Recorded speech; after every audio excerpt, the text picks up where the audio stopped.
Okay, wrapping up the 150, 160 pounds, maybe even more of venison we got this year.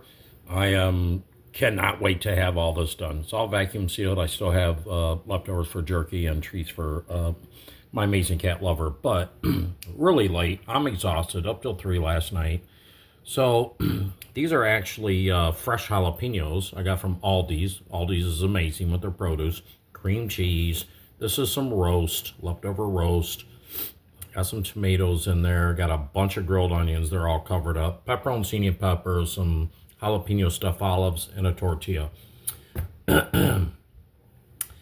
May not be the best, but to me, I'm eating like a king. Stay safe. Love you guys.